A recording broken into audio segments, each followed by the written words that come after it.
My good wife has got a piano lesson on FaceTime at 9 o'clock. So I drain the Wi-Fi completely, because she's between me and the router. So, well, hopefully you're the first podcast. Okay, do you want to wear these things, Lucy, or? I think I just have these. This is okay. Is that better, you think? I think it's the same, I think you have to change the input on the Zoom. I've got jeans on underneath, Lucy. Well, yeah, I'm the same. And mine, yeah.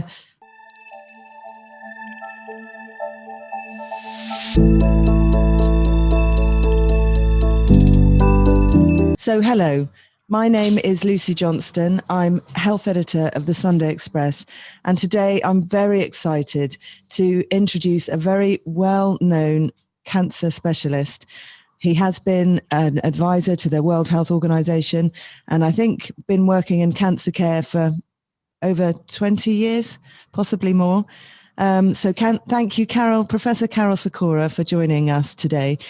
And I wanted to start by asking you why you have spent the past year campaigning to highlight the need for cancer patients to come forward. I know that you actually started to use Twitter, is that right? And have 331,000 or more than that followers. I think Matt Hancock's 409 followers. So just closing in on him there. But what made you decide to do this?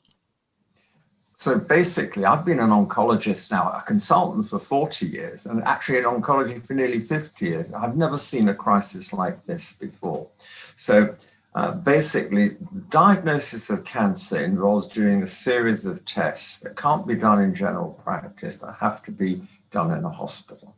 And the problem has been that the hospitals have been blocked, the general practice surgeries have been blocked. It's been difficult for people to access. Now, if you have a real emergency, you get knocked over by a bus, an ambulance comes and takes you to hospital, COVID or no COVID. But if you've got tummy pain, or if you've got a bit of weight loss, you say, well, let's just put this off, let's just wait. And that's what's happened over the last year. People have waited. The government would say they haven't been blocked, and absolutely everyone should come forward if they have suspicious symptoms. And they would also say that they're running, seeing patients near the similar level as they were before, if not the same level. So what's going on? So now it's getting better. Now we're coming out of the crisis. The hospitals are less full, much less full. It's dropping very significantly. Yesterday was the lowest number of hospital admissions since October last year.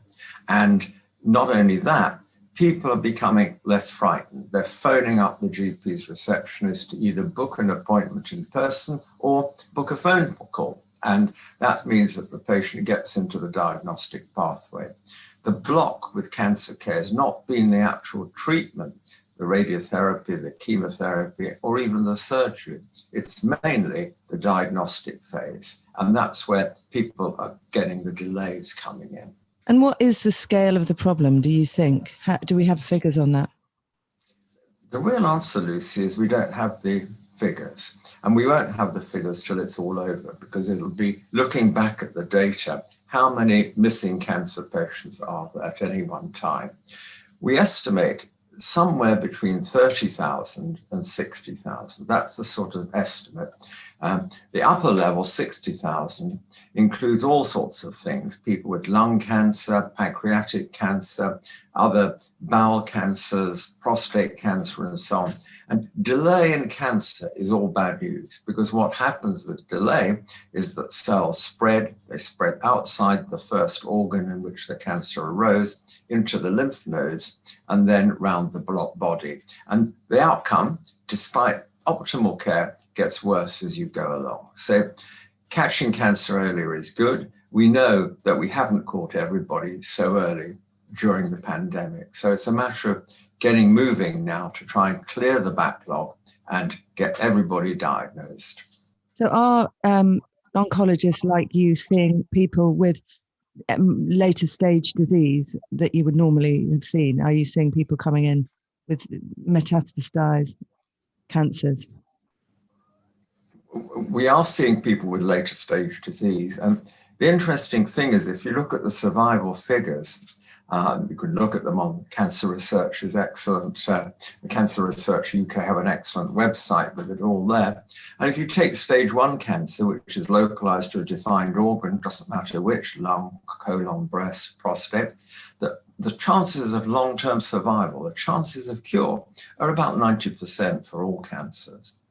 If it's stage 2, it drops to about 80%. But if it's stage 3, when you've got spread beyond the confines of the immediate geographical area, it drops to about 20%. A massive shift from 80 to 20% because of going from stage 2 to 3. So it's those patients that one really has to try and target to optimize their care, because they're the ones that have suffered because of the delay. And when we look back on this year, as I said, when we look back at 2020 and 2021, we'll see a total difference in the normal staging system compared to, say, 2019, pre-COVID, and hopefully by 2022, post-COVID, when it will be back to normal. But we'll see a shift and what we call an upstage migration, where the stage of the disease is shifted upwards because of delay. So this is also true of other time critical conditions, and I know that's not your area, but heart disease, and also there are many conditions which need to be seen urgently. I know you've done some work with the London School of Economics looking at, whether we saved more lives by doing what we did. I mean, do you have a personal feeling about that? Do you have concerns? I do. I think that the trouble with COVID, the average age of death with COVID, we know what it is. It's 82.5 years. And that's been constant since the beginning of lockdown till today. That is the average age of death. Now, that's pretty old. And if you look at it, to turn it on its head and say, how many life years are lost? Forget percentage and all the deaths and so on. How many life years are actually lost with COVID? And the real answer is not very many, because the average age of death is about 82 or 83, depending if you're a man or a woman. And therefore 82.5 is bang in the middle of the average death for most British people. So you're not saving much by doing things for COVID. On the other hand, the average cancer death or the average heart disease death is much younger. So the life years gained by saving a cancer patient or saving a heart disease patient is much greater than saving the average COVID patient. Now, we know there are exceptions. We know there are young people that have died of COVID, all very tragic. But if you take averages and forget individual cases, you see that putting more effort into cancer and heart disease would have been more worthwhile. Stroke sort of in the middle. Stroke tends to be in older people anyway. But there are young people with strokes. And again, a lot of people with strokes have suffered because of COVID, because the facilities have been full for them, basically. So we don't know, and perhaps we still don't know, or do we have a figure to show that there is this discrepancy and actually we've lost more life years? Is that a given? Yeah, we need to know, and we'll find out. Again, it's the sort of thing you can do in a year's time when you have all the data, you have all the stages, you have the life history of the cancer patients, of the heart disease patients, and obviously the COVID patients, and then you can see. What do you expect? So, yeah, I would expect that COVID patients, it's as it is. We've got that data. We know how many people die every day because we can look it up on the government tables. With cancer, I would expect we'll see an extra 30 to 40,000 deaths during 2020 and probably another 30,000 in 2021 because it's taking a long time to go through. After that, it'll gradually return to normal. And has any good come out of it?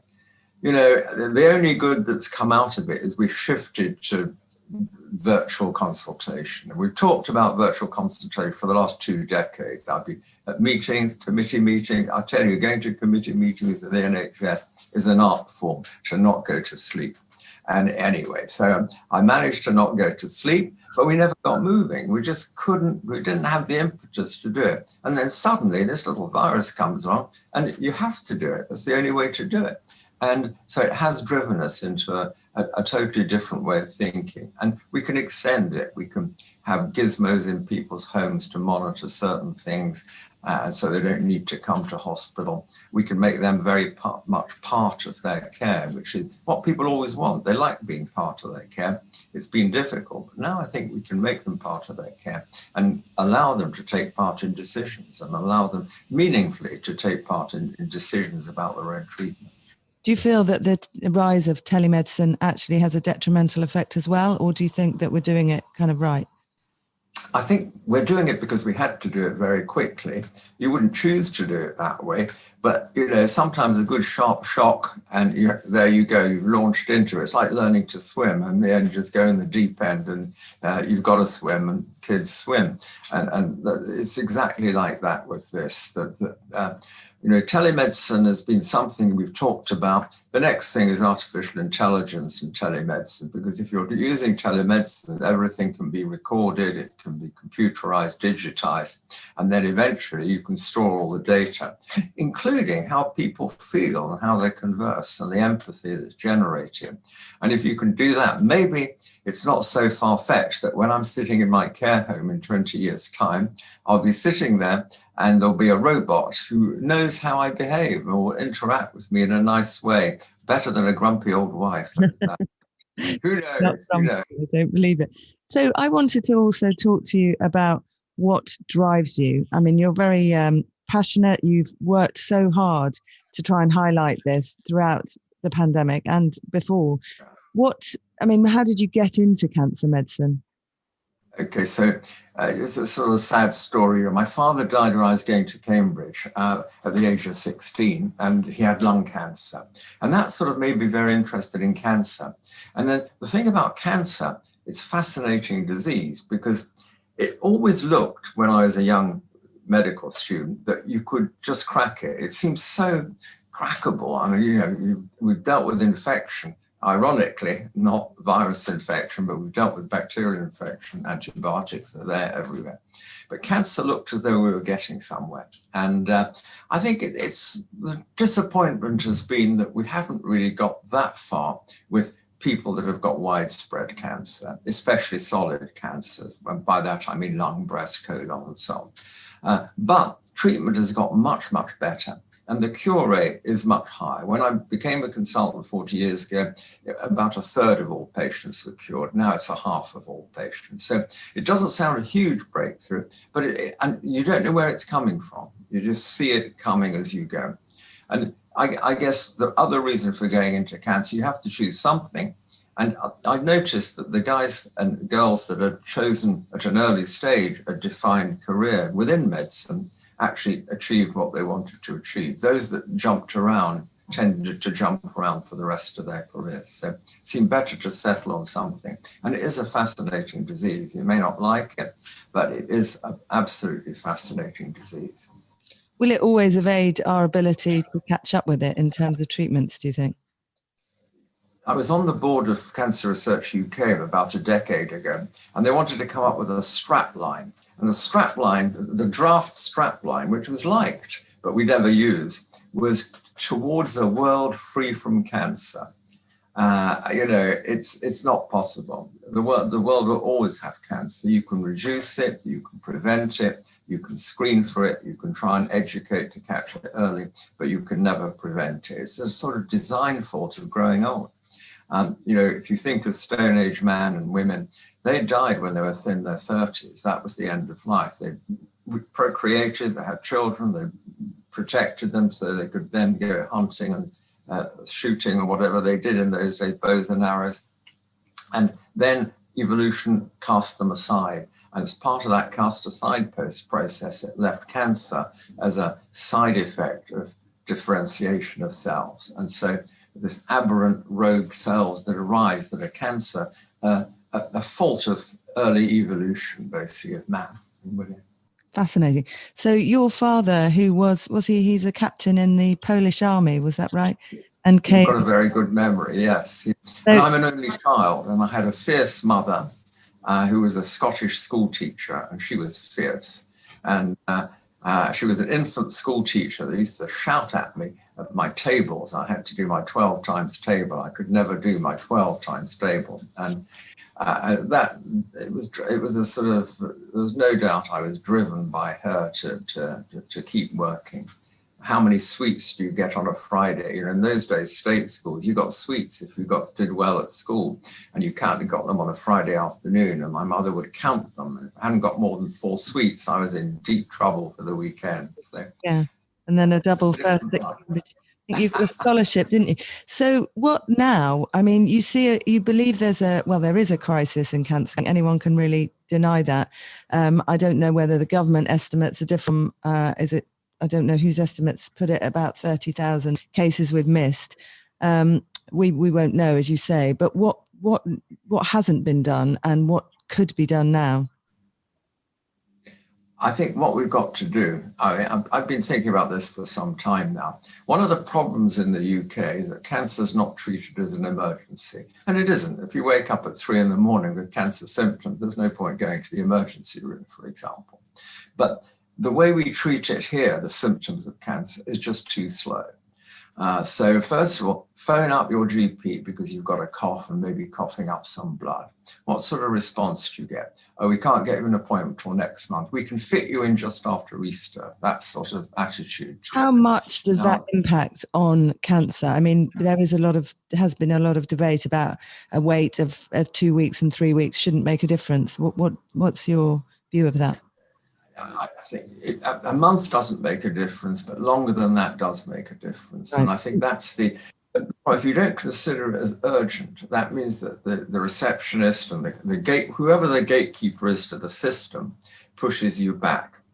And it's true, most people with cancer-like symptoms are not going to turn out to have cancer. They're going to have nothing wrong with them. They're going to have something that's reversible.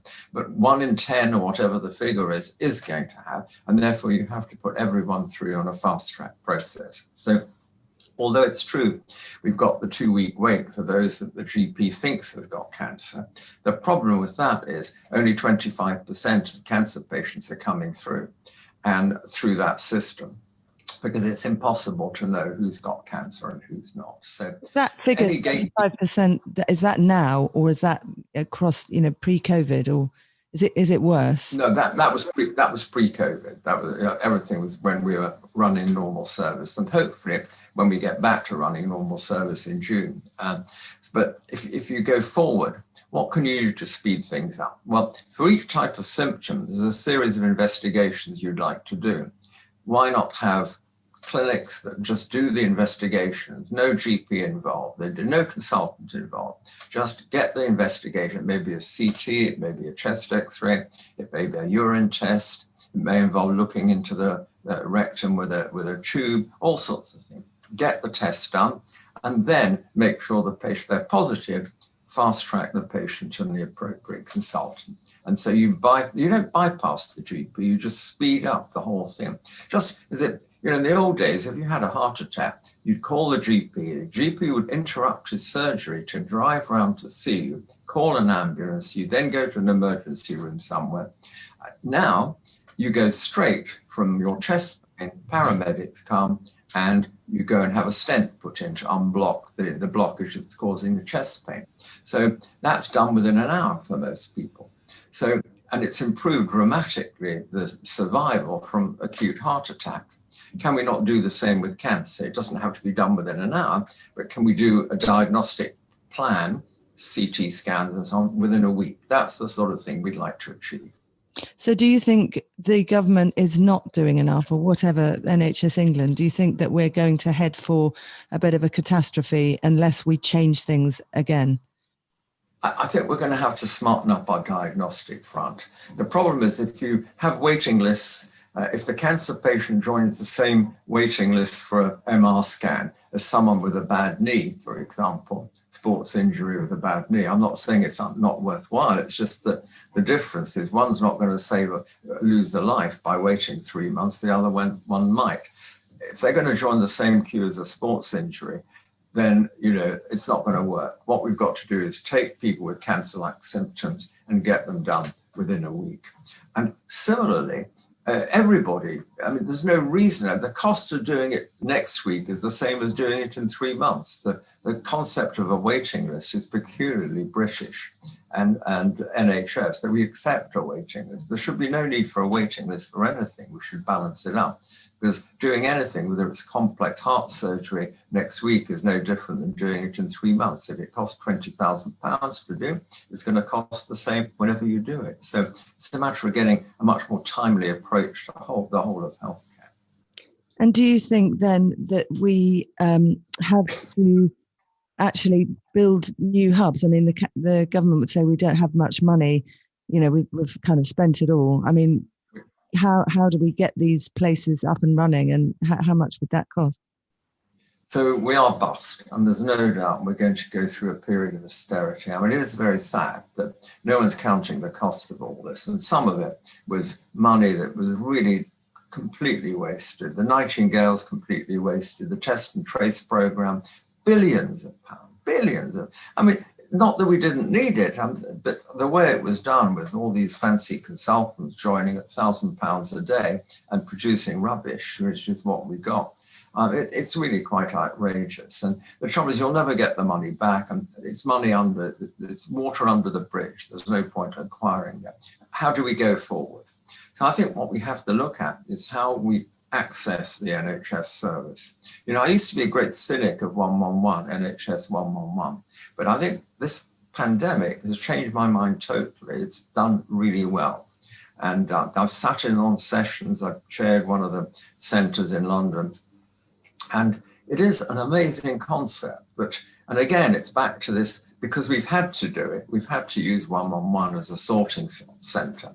And it could be the beginnings of a cancer diagnostic pathway on 111. So you don't phone the GP, you phone 111, and you get started on the investigations. When the results are in, they then get packaged and sent either to your GP for reassurance or to a hospital consultant for further action. I mean, I might just say, you know, would you say never again? There may well be pandemics in the future. Would you have ever done a lockdown and used the sort of fear-based messaging? I think that's what you indicated you felt was going on earlier. That's why people weren't going to the GP. Do you think that was what was happening? Why did people sort of not turn up? It's been very scary for people. I don't get scared easily, and I know you don't, but I think a lot of people, especially older people, especially people that feel isolated living on their own, got scared out of their wits by the way in which the messaging was put over. And they felt they had to protect the NHS to save other people's lives. And some of them may have lost their life because of doing exactly as the message said. The most important thing going forward, Lucy, is that we get away from that. The government have got to liberate people. Now, that doesn't mean we need to go dancing in the streets or anywhere, but we do have to get liberated. And back to the concept that if you have persistent symptoms of any sort, you get them sorted out. And that's what we've got to aim for over the next few weeks, I would hope.